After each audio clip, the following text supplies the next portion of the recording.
Hello guys, good morning. જય મોગલમાં. હું છું તમારી કાવ્યા એન્ટરટેનર એટલે કે કવિતા સોલંકી, ફરીવાર તમારી સામે તમારા માટે. ચલો ગાઈઝ, તો અત્યારે સવારના 8:45 થઈ ગયા છે. હું જાગી ગઈ છું, નહાઈ આવી છું અને હું આવી છું સીધી તમને મળવા માટે. જુઓ, હજી મેં પથારી નથી લીધી. મને તબિયત બગડી ગઈ છે, શરદી જેવું થોડું હતું, શરદી થઈ ગઈ છે. શરદી હજી વધવાની બાકી છે. ગળામાં બહુ બળતું હતું, કાલનું દુખે છે અને અત્યારે તો હવે ઉધરસ જેવું થઈ ગયું છે, ગળામાં દુખે પણ છે. અને શું કહેતી હતી હું, હા, અત્યારે બ્રશ કરતી હતી ત્યારે મને વોમિટ પણ થઈ. તો જોઈએ છીએ, હવે દવા તો લેવી પડશે. બાકી આજે જાગવામાં પણ લેટ થઈ ગયું. સવારે હું સૂતી હતી તો 7:15 વિનોદભાઈનો ફોન આવ્યો, જે મકાન માલિક છે, માસીના દીકરા મોટા, કે માસી જે ડૉક્ટર પાસે, સ્કિનના ડૉક્ટર પાસેથી દવા લે છે, બેન તમે કહી દો કે ડૉક્ટર આજે નથી આવવાના હશે.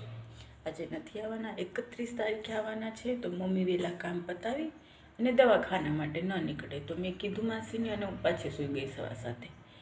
7:30 પાછો વિનોદભાઈનો ફોન આવ્યો કે કવિતાબેન મમ્મીને ફોન આપો, વાત કરવી છે. માસી નાવા ગયા હતા.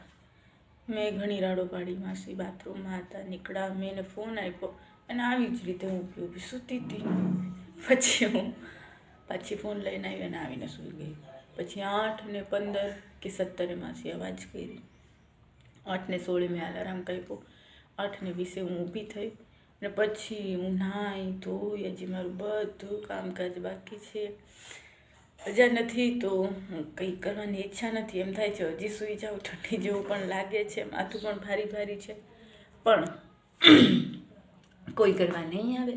આ બધું તમારી કાવ્યા એન્ટરટેનરને જ કરવું પડશે. ચલો ગાઈઝ, તો હવે હું નાસ્તો પાણી કરી લઉં અને જાઉં શોપે. હવે પછી આપણે મળીએ છીએ સીધા શોપ ઉપર.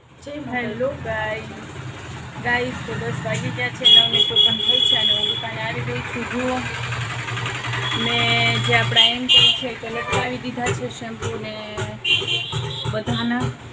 હવે આપણે બાકીનો સામાન જે છે, જે અહીંયા છે એ બધું વાળી ચોળી અને સામે જે આપણો ઓટો છે એમાં ગોઠવવાનું છે અને ધૂપ દીવા પણ બાકી છે. આજે કચરા પોતા હું નહીં કરું કેમ કે મેં કાલે કરી નહીં ખાતા, બરાબર. તો હવે હું આ બધું કરીશ અને મળું છું તમને પછી. ચલો, જય મોગલમાં. હું ફોન રાખવાનું વિચારું છું ક્યાંક, પણ હું તમને સરખી દેખાવ કે ન દેખાવ, ચલો જોઈએ છીએ. હું અહીંયા ફોન મૂકું છું અને હું બધું ગોઠવું છું, બરાબર. તો હું તમને દેખાવું છું એ નહીં, આપણે પછી જોઈએ.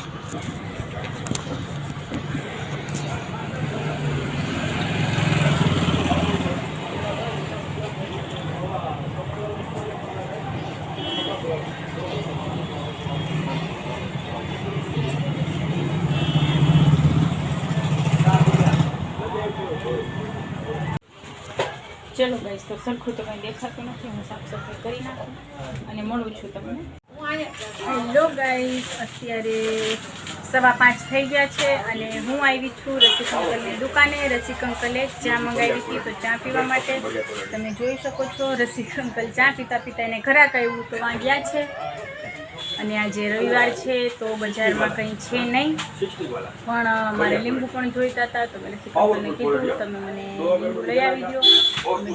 ચા પી લઉં અને ચા પી અને પછી જાઉં દુકાને. અને રસિક અંકલ મને લીંબુ લઈને દુકાને આપી છે. અને હા, મેં આજે પેસ્ટ્રીનું બોક્સ પણ લીધું છે, જે હું તમને પછી શોપ ઉપર જઈને બતાવીશ. ચલો ગાઈસ, તો તમે પણ ચા પાણી પીવા માટે આપણે મળીએ છીએ. Hello guys, good evening guys. તો અત્યારે 6:30 થઈ ગયા છે અને મને તબિયત બરાબર નથી તો હું વહેલી ઘરે જાઉં છું અને હું રિક્ષામાં બેઠી ગઈ છું. રિક્ષા મને મળી ગઈ છે અને જોઈ શકો છો કે આવી રીતે ઘરે જવું બહુ રિસ્કી છે, ઇઝી નથી. કેમ કે અહીંયા જે ટાટા કંપનીના વર્કરો છે અત્યારના ટીમે જતા હોય, જો કે એ લોકો એમપી યુપી સાઈડના હોય છે, સારા હોય છે, કોઈ ઇશ્યુ નથી. બટ એક ગર્લ્સ તરીકે આજ બધા બોઇઝમાં બેઠીને જાઓ ઇઝ વેરી રિસ્કી. જોઈ શકો છો તમે આ રિક્ષામાં